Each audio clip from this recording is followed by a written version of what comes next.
옛날 옛적 한두부장수 할멈의 이야기입니다. 세상에 혼자 남은 50살 과부 옥분. 자식도 없이 외롭게 살아가던 그녀가 어느 날 새벽 이상한 울음소리를 듣습니다. 폐새는 피 묻은 보자기에 쌓인 갓난 아기가 죽어가고 있었지요. 옥부는 선택해야 했습니다. 이 아이를 살릴 것인가, 외면할 것인가. 할멈은 아이를 안고 중얼거렸습니다. 살아보자. 한 번만 더. 그렇게 키운 아이가 놀라운 재능을 보이기 시작했습니다. 하지만 재능이 빛날수록 위험도 커져 갔습니다. 과연 이 아이의 정체는 무엇일까요? 두부장수 할멈과 천재 아기, 그들이 만들어가는 기적 같은 이야기를 지금부터 들려드리겠습니다. 구독과 좋아요 부탁드립니다. 그리고 어디에서 듣고 계신지 댓글 남겨 주시면 그곳에 행운이 가득하길 기원하겠습니다. 음악.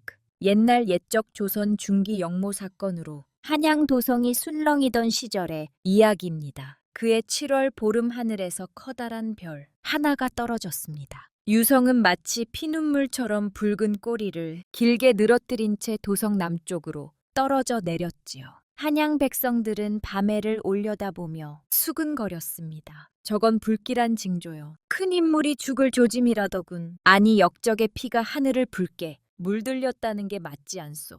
그날 밤 도성에서는 한 명문가가 영모 혐의로 멸문을 당했습니다. 참대가 문과 급제를 한 이씨 가문이었지요. 연기정을 지낸 대감부터가 태어난 손자까지 남자는 물론 여자, 종까지 모두 참명을 당했습니다. 장터 뒤편 폐사에서는 그날 밤 내내 검은 연기가 피어올랐습니다. 사람들은 그 연기를 보고 말했지요. 역적의 원이 떠도는구만. 아무도 감히 그 회사에 가까이 가려 하지 않았습니다. 장터 한쪽에는 매일 새벽 가장 먼저 흰임이 피어오르는 두부 가게가 있었습니다. 그 가게의 주인은 쉴 리간 넘은 과부 옥분이었지요. 허리는 굽었지만 손은 여전히 야무진 할멈이었습니다. 옥분은 원래 양반집 유모였습니다. 한양의 의원 김씨 가문에서 30년을 몸종으로 살았지요.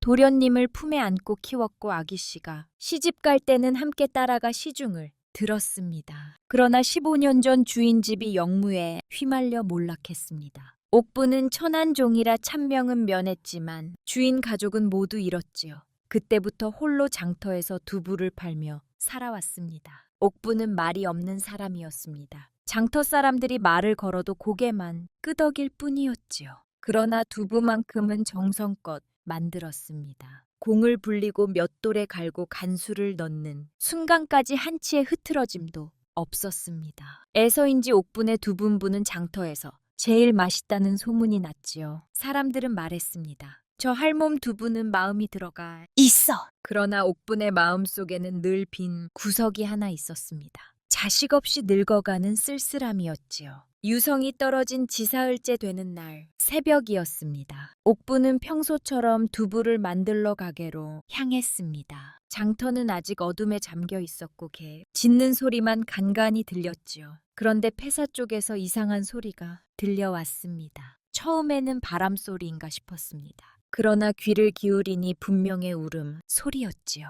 아니 울음이라기보다는 가쁜 숨소리에 가까웠습니다. 옥부는 걸음을 멈추고 어둠 속을 응시했습니다. 이놈의 귀신 나올 때가 어딘데. 중얼거리면서도 발걸음은 폐사 쪽으로 향했습니다. 이상하게도 그 소리가 옥분을 부르는 것 같았지요. 회사에 가까워질수록 숨소리는 더욱 또렷해졌습니다. 그러나 울음은 들리지 않았습니다. 마치 울고 싶지만 참고 있는 것처럼 말이지요. 옥부는 떨리는 손으로 폐사문을 밀었습니다. 문은 삐걱 소리를 내며 열렸고 그 안에서 희미한 달빛이 무언가를 비추고 있었습니다. 대들보 아래 무언가가 놓여 있었습니다. 옥부는 조심스럽게 다가갔습니다. 가까이 가서 보니 그것은 명주, 보자기에 쌓인 무언가였지요. 보자기에는 검붉은 핏자국이 얼룩져 있었습니다. 옥분이 보자기를 열자 그 안에서 갓난 아기가 나타났습니다. 아기는 울지 않고 있었습니다. 작은 입술을 파릇 떨며 숨만 가쁘게 쉬고 있었지요. 옥부는 재빨리 아기를 안아 올렸습니다. 아기의 몸은 차갑게 식어가고 있었습니다. 이런 옥부는 황급히 자신의 저고리를 벗어 아기를 감쌌습니다. 아기는 따뜻한 품에 안기자 그제야 작게 울음을 터뜨렸지요.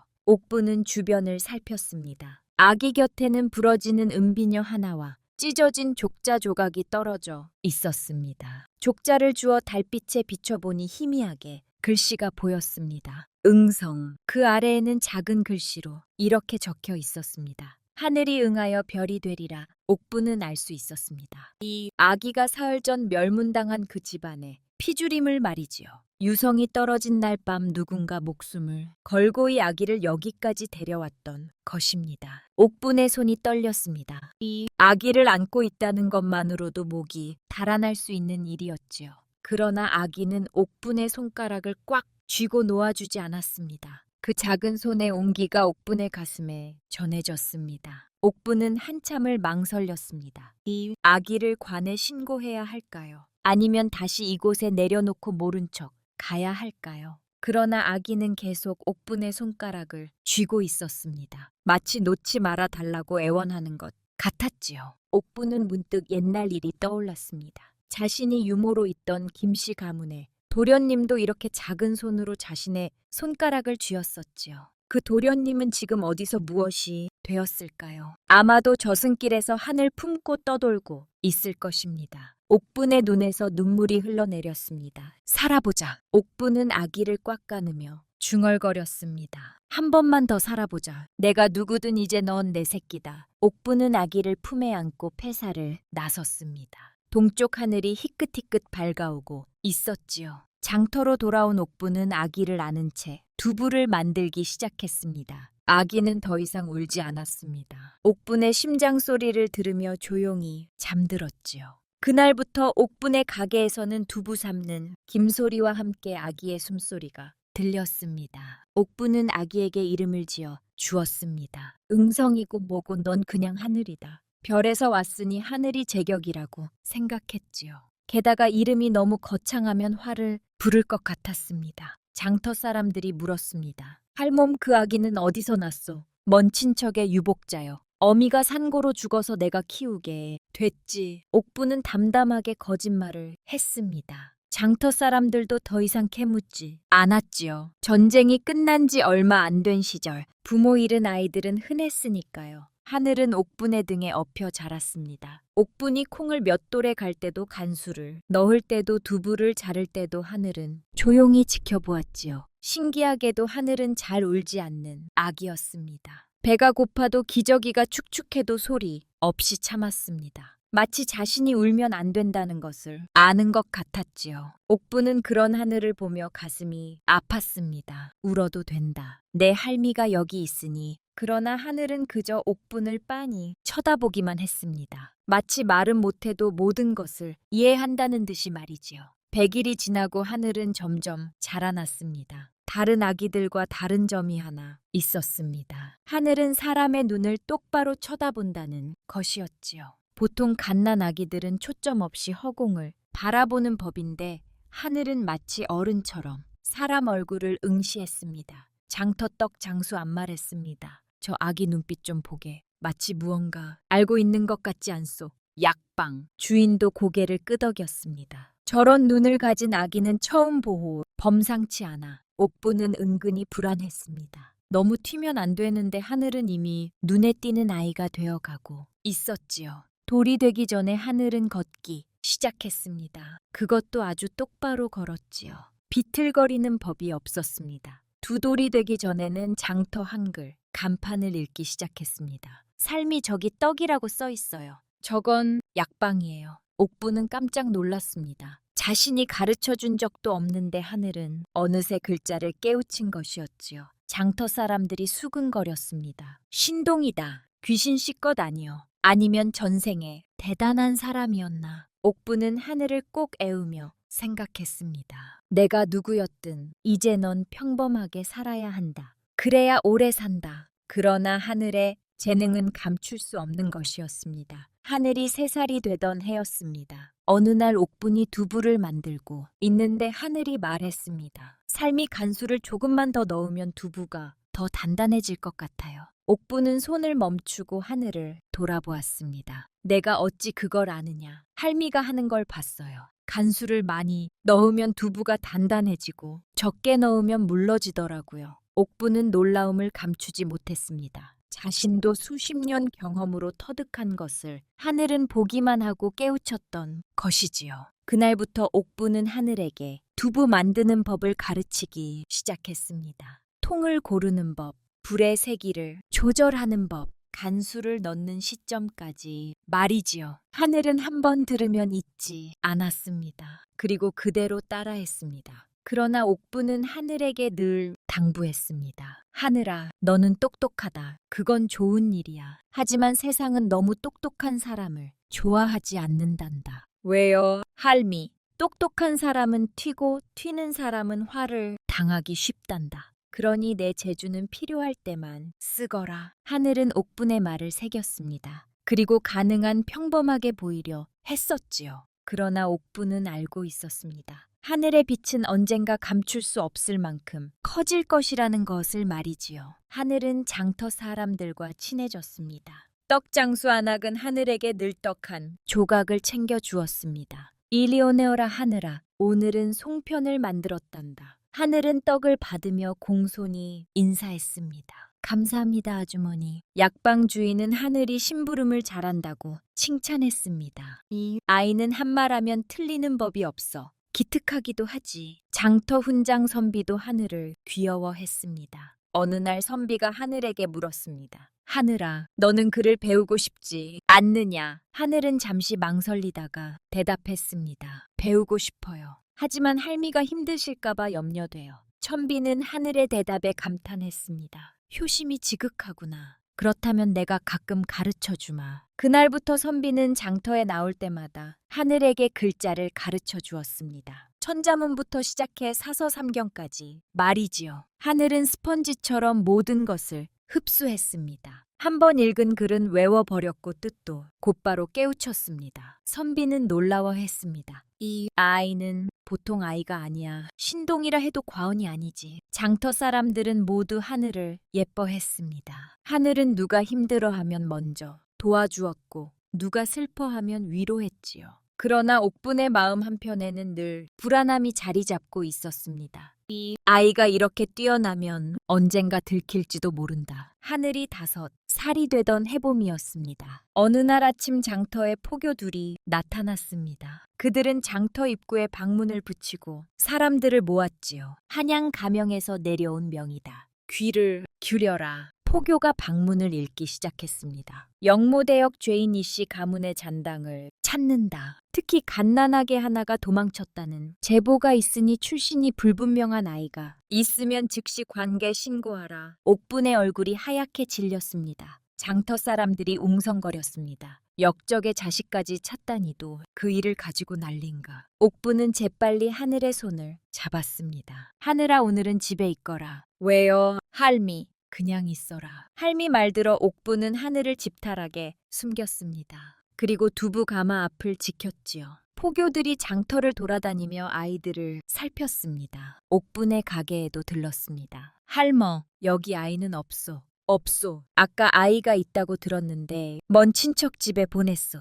포교가 의심스러운 눈으로 옥분을 쳐다보았습니다. 그러나 더 이상 캐묻지 않고가 버렸지요. 다락에 숨어있던 하늘은 옥분의 떨리는 목소리를 들었습니다. 하늘은 알았습니다. 자신 때문에 할미가 두려워하고 있다는 것을 말이지요. 그날 밤 목부는 하늘을 꼭 애우며 말했습니다. 하늘아, 내가 누구든 상관없다. 이제 넌 내 새끼다. 할미가 너를 지켜줄 테니 두려워하지 마라. 하늘은 옥분의 품에서 처음으로 눈물을 흘렸습니다. 할미, 할미가 여기 있다. 그날 밤 목부는 결심했습니다. 하늘을 끝까지 지켜내기로 말이지요. 설령 그것이 자신의 목숨을 걸어야 하는 일이라 해도 말입니다. 하늘이 6살이 되던 해 여름이었습니다. 마을에 이상한 병이 돌기 시작했습니다. 고열과 함께 온몸에 붉은 반점이 생기는 병이었지요. 막 주인도 손을 쓸 수 없다고 고개를 저었습니다. 이건 역병이요. 한양에서도 수백 명이 죽었다는 소문이 있어.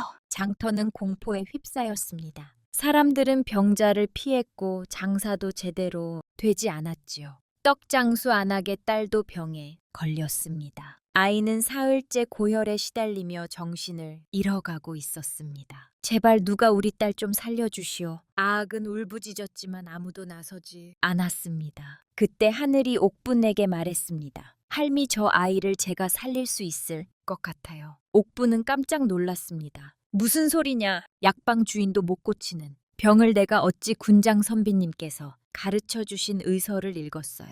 이 병은 열을 내려야 하는데 특별한 약초가 필요해요. 하늘은 뒷산에 올라가 약초를 캐왔습니다. 쑥 질경이 그리고 이름 모를 풀들이었지요. 옥부는 불안했지만 하늘을 믿기로 했습니다. 하늘은 약초를 정확한 비율로 다렸습니다. 그리고 아이에게 먹였지요. 신기하게도 다음날 아침 아이의 열이 내렸습니다. 붉은 반점도 점점 사라지기 시작했습니다. 하늘이가 우리 딸을 살렸소. 소문은 순식간에 퍼졌습니다. 사람들은 하늘을 신동이라 불렀고 병자들이 줄을 지어 찾아왔습니다. 하늘은 모든 사람을 치료했습니다. 약초를 캐고 다리고 정성껏 돌봤지요. 그러나 이 일로 하늘의 이름이 너무 널리 알려지게 되었습니다. 옥부는 불안했습니다. 이러다가 관에서 알게 되면 어쩌나. 그리고 옥분의 불안은 현실이 되었습니다. 석 달 후 한양 가명에서 사또가 직접 마을을 찾아왔습니다. 신동이라는 아이를 보겠다. 장터 사람들이 술렁또 같은 높으신 양반이 이런 시골 장터까지 온 것은 처음 있는 일이었지요. 하늘은 사또 앞에 나아갔습니다. 사또는 하늘을 보자마자 눈을 크게 떴습니다. 이 아이 몇 살이냐? 6살이 옵니다. 부모는 누구며 어디서 태어났느냐? 옥분이 나서서 대답했습니다. 제 먼 친척의 유복자로 제가 거두어 키우고 있사옵니다. 사또는 하늘을 유심히 살펴보았습니다. 그리고 시험을 하기 시작했지요. 천자문을 읽어보거라. 하늘은 술. 읽어 내려갔습니다. 논어를 외워보거라. 하늘은 한 글자도 틀리지 않고 외웠습니다. 이 약초의 이름을 대보거라. 하늘은 모든 약초의 이름과 효능까지 설명했습니다. 사도는 감탄을 금치 못했습니다. 이는 진정 신동이로구나. 그러나 사도의 눈빛에는 의심도 섞여 있었습니다. 그런데 이상하구나. 장민의 자식이 어찌 일이 많은 것을 알 수 있단 말이냐. 차는 하늘에게 글을 쓰게 했습니다. 하늘이 붓을 잡고 글을 쓰는데 사또의 얼굴이 굳어졌습니다. 이 필체는 사는 수아를 불러 명령했습니다. 이 아이의 출신을 조사하라. 특히 6년 전 이맘때 이 마을에 무슨 일이 있었는지 면밀히 캐보도록 옥분의 얼굴이 창백해졌습니다. 며칠 후 돋는 하늘을 다시 불렀습니다. 하늘의 필체와 교양이 너무 완벽했기 때문입니다. 보통 상민 아이가 배울 수 있는 수준이 아니었지요. 이 아이는 분명 어디선가 제대로 된 교육을 받았을 것이다. 사또는 하늘에게 물었습니다. 내가 태어난 곳이 정말 이 마을이냐? 잘 모르겠습니다. 언제부터 할멈과 살았느냐? 제 기억으로는 처음부터요. 돋는 옥분을 불렀습니다. 할멈, 이 아이를 언제 데려왔소? 6전입니다. 어디요? 길에서 버려진 아이를 주었습니다. 정확히 어디서 언제? 옥분은 대답을 망설였습니다. 그 순간 사는 확신했지요. 할멈이 무언가 숨기고 있구나. 사는 수아들에게 명령했습니다. 6해 전 이맘때 한양에서 무슨 일이 있었는지 조사하라. 주 아들이 돌아와 보고했습니다. 6해 전 7월 보름이시 가문이 영모로 멸문당했사옵니다. 그런데 갓난아개 하나가 형장에서 사라졌다는 기록이 있사옵니다. 사또의 눈빛이 날카로워졌습니다. 시기가 정확히 맞아떨어지는구나. 소문은 순식간에 퍼졌습니다. 하늘이가 혹시 그 아이 역적의 자식일지도 모른다고. 장터 사람들도 동요하기 시작했습니다. 어느 날 밤 훈장 선비가 옥분을 찾아왔습니다. 할멈, 솔직히 말해주시오. 그 아이를 정말 어디서 주었소? 옥분은 오랜 침묵 끝에 대답했습니다. 그날 밤 마을 뒤 회사에서 죽어가고 있었소. 비 묻은 보자기에 쌓인 채로요. 그게 언제였소? 유성이 떨어진 날 밤이었소. 천비는 한숨을 쉬었습니다. 그렇다면 소문이 사실일 수도 있겠군요. 그게 뭐가 중요하오? 이 아이는 내가 키웠소. 그것으로 충분하지 않소. 선비는 옥분의 손을 잡았습니다. 할멈의 마음은 알겠소. 하지만 이미 한양까지 소문이 퍼졌소. 곧 누군가 올 것이요. 그날 밤 하늘은 다락에서 모든 대화를 들었습니다. 하늘은 가만히 생각했습니다. 자신이 누구였는지는 중요하지 않았습니다. 중요한 건 할미가 자신을 살려 주었다는 것. 그리고 이제 할미가 자신 때문에 위험에 처했다는 것이었지요. 하늘은 조용히 내려와 할미 곁에 누웠습니다. 옥분이 잠결에 하늘을 꽂혀 안았습니다. 우리 하늘이 하늘도 할미를 꼭 안았습니다. 두 사람은 말없이 서로의 온기를 나누었지요. 그날 밤 두 사람 모두 잠을 이루지 못했습니다. 머지않아 한양에서 누군가 올 것이라는 걸 둘 다 알고 있었으니까요. 보름 후 한양에서 화려한 가마를 탄 양반이 마을에 나타났습니다. 그는 이씨 가문과 혼인으로 맺어진 먼 친척 이정학이라는 자였습니다. 멸문 사건 때 외척이라 겨우 목숨을 건진 인물이었지요. 이정하은 장터에 도착하자마자 옥분을 찾았습니다. 하늘을 보는 순간 이정학의 눈에서 눈물이 흘렀습니다. 정말 살아있었구나. 그는 옥분 앞에 무릎을 꿇었습니다. 할머님 정말 감사합니다. 이 아이를 살려주셔서 키워주셨어. 어떻게 감사를 드려야 할지 모르겠습니다. 옥분은 당황했습니다. 일어나시오. 양반께서 어찌 이러시오. 아닙니다. 할머님은 저희 집안의 은인이십니다. 이정학은 진심으로 감사했습니다. 그는 품에서 은자 백양을 꺼냈습니다. 이것은 작은 정성입니다. 그리고 마을에 서당도 하나 쓰겠습니다. 할머님께서 이 아이를 키우시느라 얼마나 고생하셨습니까? 옥분은 손을 저었습니다. 그런 건 필요 없습니다. 내가 하고 싶어서 한 일입니다. 이정학은 옥분의 손을 잡았습니다. 할머님 정말 고맙습니다. 그는 하늘을 보며 미소 지었습니다. 이렇게 훌륭하게 자라다니 할머님의 사랑이 얼마나 깊었는지 알 것 같습니다. 하늘도 이정학이 나쁜 사람이 아니라는 걸 느꼈습니다. 이정학은 며칠간 마을에 머물렀습니다. 하늘과 이야기를 나누고 옥분에게도 예를 갖추었지요. 그러던 어느 날 저녁 이정학이 옥분에게 조심스럽게 말을 꺼냈습니다. 할머님, 제가 이 아이를 한양으로 데려가야 할 것 같습니다. 옥분의 얼굴이 굳었습니다. 왜요? 이정학은 괴로운 표정을 지었습니다. 할머님, 이 아이는 양반의 자식입니다. 신분이 있습니다. 신분이 뭐가 중요합니까? 이 아이는 여기서 행복합니다. 저도 압니다. 이 아이가 할머님을 얼마나 좋아하는지, 그리고 할머님께서 이 아이를 얼마나 사랑하시는지 이정학의 목소리가 떨렸습니다. 하지만 이 아이가 상민으로 자한다면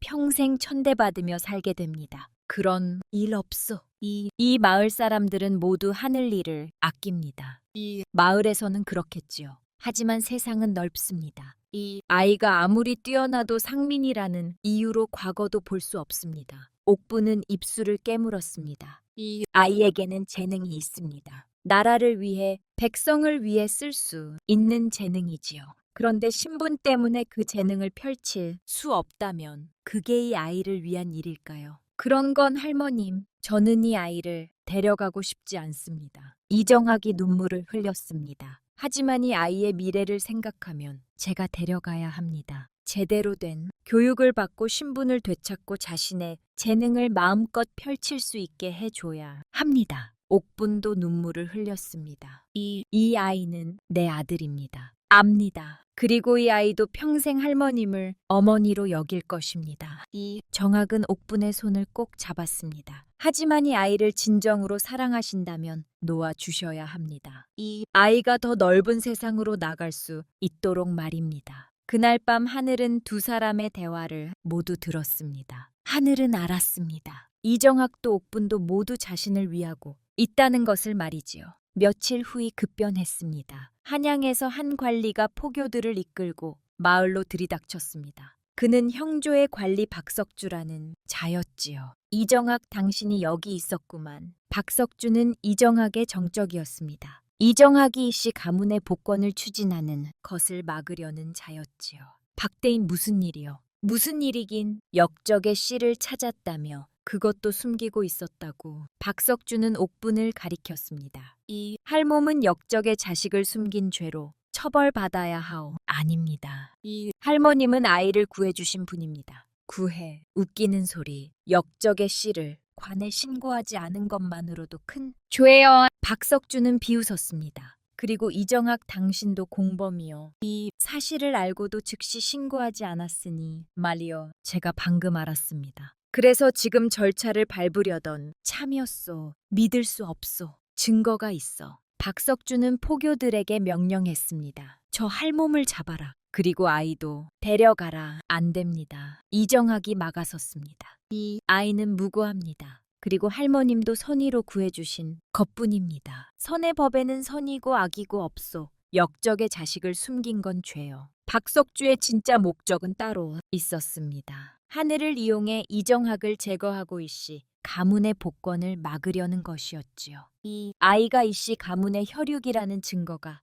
있어. 족자가 있습니다. 옥분이 떨리는 손으로 족자 조각을 꺼냈습니다. 박석주가 족자를 빼앗아 보았습니다. 응성, 이씨 가문의 이름이 맞군. 그렇다면 이 아이는 역적의 자식이요. 영모는 억울한 누명이었습니다. 그건 당신 생각이고 법적으로는 역적이요. 박석주는 냉소를 지었습니다. 역적의 자식은 노비로 삼는 게 법이요. 이 아이는 관로로 보내겠소. 안 됩니다. 옥분이 하늘을 끌어안았습니다. 이 아이는 죄가 없습니다. 아무 잘못도 하지 않았습니다. 법이 그러하오. 박석주는 포교들에게 명령했습니다. 아이를 빼앗아라. 포교들이 하늘을 잡으려 하자 장터 사람들이 몰려왔습니다. 안 돼요. 하늘이를 데려갈 수 없어요. 이 아이는 우리를 살렸어요. 아무 죄도 없는 아이를 왜 벌하려 하시오. 그러나 박석주는 칼을 뽑아들었습니다. 감히 관명을 거역하려느냐. 모두 역적을 두둔한 죄로 잡아들이겠다. 이정학이 박석주 앞을 막아섰습니다. 박대인, 이건 아니요. 이 아이는 무고하오. 믿기시오. 이정학, 당신까지 역으로 만들고 싶지 않소. 바로 그때 하늘이 앞으로 나섰습니다. 저는 가겠습니다. 하늘아, 할미 제가 가면 모두 안전하시잖아요. 하늘은 이정학을 보았습니다. 어르신도 무사하실 수 있고요. 이정학이 하늘의 어깨를 잡았습니다. 안 돼, 하늘아. 내가 관로가 되면 괜찮아요. 저는 어디에 있든 할미의 아들이에요. 옥분이 하늘을 꼭 안았습니다. 안 돼, 하늘아. 안 돼. 그러나 하늘은 이미 결심한 듯 했습니다. 박석주가 비웃으며 말했습니다. 현명한 선택이로구나. 그래, 순순히 따라오라. 포교들이 하늘의 손을 묶으려 하자 이정학이 소리쳤습니다. 잠깐 제가 상소를 올리겠소. 임금님께 직접 호소하겠소. 장소하 그래 봤자 소용없소. 박석주는 하늘을 끌고 가려 했습니다. 하늘은 옥분을 돌아보았습니다. 할미,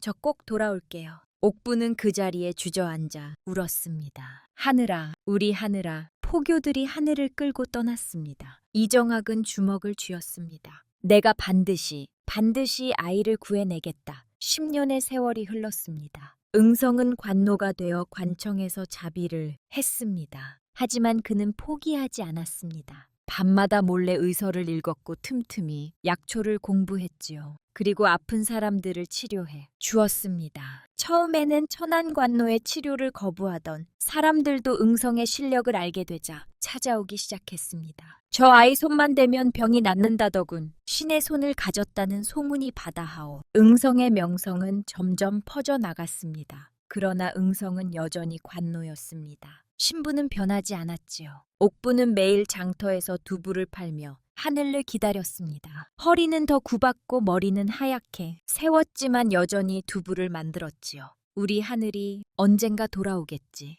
이정학은 10년간 끊임없이 상소를 올렸습니다. 하지만 박석주 일당의 방해로 버니 거부되었지요. 그러던 어느 날이었습니다. 한양에 다시 역병이 돌았습니다. 이번에는 훨씬 더 무서운 병이었습니다. 고혈과 함께 피를 토하다 죽는 병기였지요. 수많은 백성이 죽어갔습니다. 의원들도 속수무책이었습니다. 이건 치료법이 없소 환자를 격리하는 수밖에. 그러던 중 왕의 유일한 딸인 공주마께서 병에 걸렸습니다. 온 나라가 발칵 뒤집혔습니다. 최고의 의원들이 달려왔지만 아무도 고치지 못했지요. 공주마를 살려주시오. 왕이 울부짖었지만 소용없었습니다. 그때 한 늙은 의원이 말했습니다. 전하 혹시 관로 중에 의술이 뛰어난 자가 있다고 들었습니다. 관노가 신의 손을 가졌다는 소문입니다. 한번 불러보시지요. 왕은 표대에 매달린 심정으로 명령했습니다. 당장 데려오라. 응성이 궁궐로 불려갔습니다. 공주를 본 순간 응성은 알 수 있었습니다. 이 병은 열을 내려야 하고 특별한 약초가 필요하다는 것을 말이지요. 전하 소인이 치료해 보겠습니다. 내 놈이 정말 고칠 수 있겠느냐 최선을 다하겠습니다. 응성은 밤새 약을 다렸습니다. 쑥질경이 그리고 어린 시절 할머니에게 배운 약초들을 섞었지요. 할미께서 가르쳐 주신 대로 응성은 정성껏 약을 만들었습니다. 세울 밤낮을 간호한 끝에 공주의 열이 내렸습니다. 공주마께서 깨어나셨습니다. 왕이 달려왔습니다. 공주는 창백했지만 살아 있었습니다. 아바마, 왕은 눈물을 흘리며 응성을 불렀습니다. 예놈, 내 놈이 내 딸을 살렸구나. 황송하옵니다. 전하, 원하는 것이 무엇이냐? 무엇이든 들어 주겠다. 응성은 무릎을 꿇었습니다. 전하, 소인에게는 한 가지 소원이 있습니다. 말해보거라. 소인의 집안은 억울한 누명을 썼습니다. 영모가 아니었습니다. 제발 재조사를 해주십시오.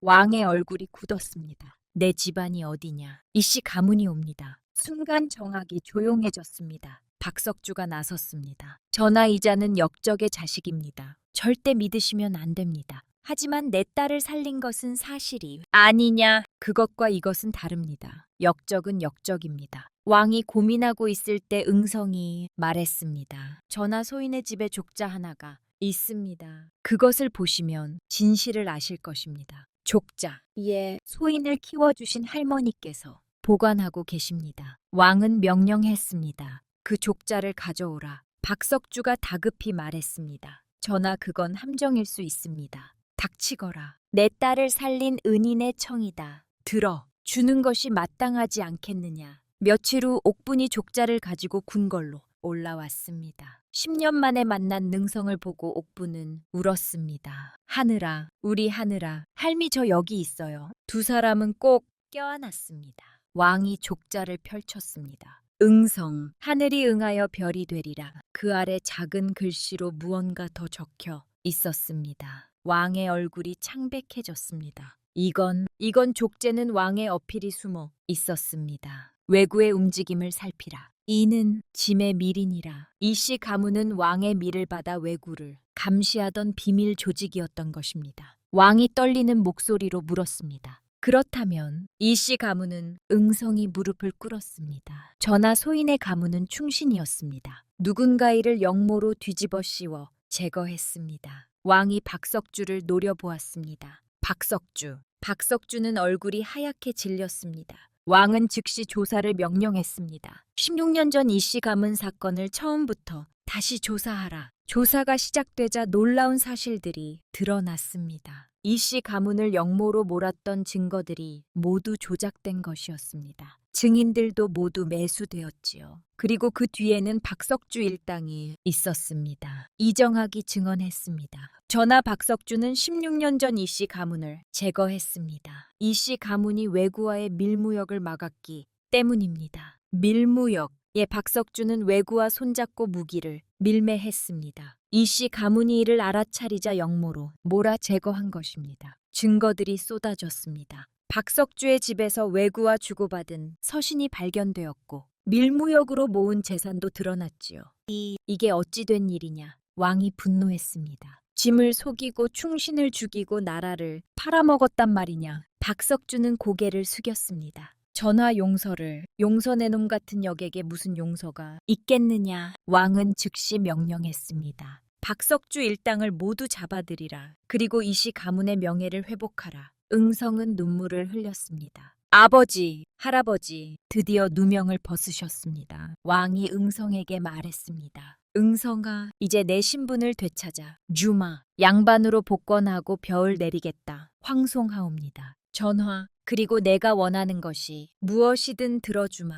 응성은 옥분을 바라보았습니다. 전하, 소인에게는 어머니가 계십니다. 어머니, 이 할머니께서 소인을 키워 주셨습니다. 소인의 진짜 어머니이십니다. 왕은 옥분을 바라보았습니다. 그대가 이 아이를 키웠다는 말이냐? 옥분이 무릎을 꿇었습니다. 황송하옵니다. 전하, 고개를 들어보라. 옥분이 고개를 들자 왕이 말했습니다. 그대는 이 나라의 은인이여. 충신의 자식을 살려 키웠으니 그 공이 크도다. 왕은 명령했습니다. 옥분에게 정경부인의 칭호를 내리라. 그리고 집과 땅을 하사하라. 옥분은 어리둥절했습니다. 전하, 소인은 그저 아이를 키웠을 뿐이라고. 아니요. 그대는 이 나라의 미래를 살린 것이요. 응성이 옥분의 손을 잡았습니다. 할미, 우리 이제 함께 살 수 있어요. 옥부는 눈물을 흘리며 응성을 꼭 안았습니다. 우리 하늘이, 내 아들 박석주는 참명에 처해졌습니다. 그의 일당도 모두 벌을 받았지요. 10년간 나라를 배신하고 백성을 속인 대가였습니다. 형장에서 박석주가 마지막으로 외쳤습니다. 내가 죽더라도 이씨 가문은 다시 일어나지 못할 것이다. 그러나 그의 말은 틀렸습니다. 왕은 이씨 가문의 명예를 완전히 회복시켰습니다. 억울하게 죽은 이들에게 관작을 추소하고 사당을 세워주었지요. 충신의 집안이 이토록 억울하게 죽었으니 짐이 마땅히 갚아야 하리라. 이정학도 포상을 받았습니다. 10년간 끊임없이 상소를 올린 공로였지요. 이정학은 의로운 선비로다. 벼슬을 내리겠노라. 이정학은 눈물을 흘렸습니다. 전하소신은 마땅히 해야 할 일을 했을 뿐입니다. 응성은 정식으로 양반의 신분을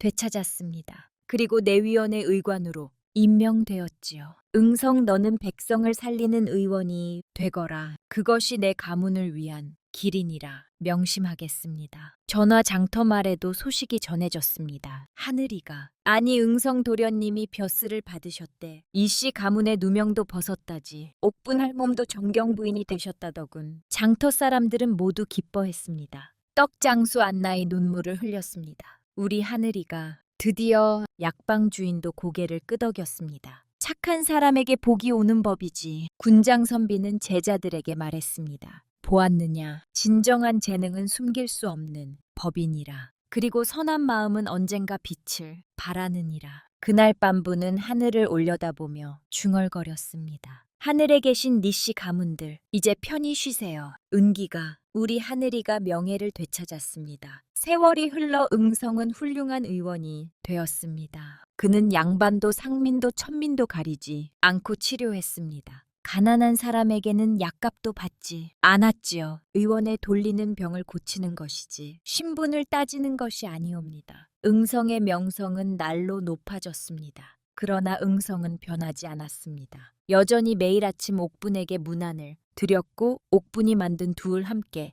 먹었지요. 옥분은 이제 이른 나이에 접어들었지만 여전히 건강했습니다. 할미, 이제 두부는 제가 만들게요. 아니다. 할미가 만드는 게 더 맛있단다. 할미 하느라, 너는 할미에게 가장 큰 선물이었단다. 응성은 옥분의 손을 잡았습니다. 아니에요, 할미. 할미가 저에게 삶을 주셨어요. 2번이나요. 2번. 처음엔 목숨을 살려주셨고 2번째는 사람이 되는 법을 가르쳐 주셨어요. 옥부는 미소 지었습니다. 우리 하늘이 참 잘 컸구나. 응성은 이정학과도 자주 만났습니다. 이정학은 응성의 스승이 되어 학문을 가르쳐 주었지요. 응성아, 너의 재능은 하늘이 준 것이다. 하지만 그것을 꽃 피울 수 있었던 건 옥분 할머니의 사랑 덕분이란다. 알고 있습니다. 어르신, 재능만으로는 부족하다. 사랑이 있어야 진정한 사람이 되는 법이지. 응성은 장터 마을에 서당을 세웠습니다. 가난한 아이들에게 글을 가르치는 서당이었지요. 신분에 관계없이 배울 수 있어야 합니다. 그것이 진정한 세상입니다. 서당 이름은 하늘서당이었습니다.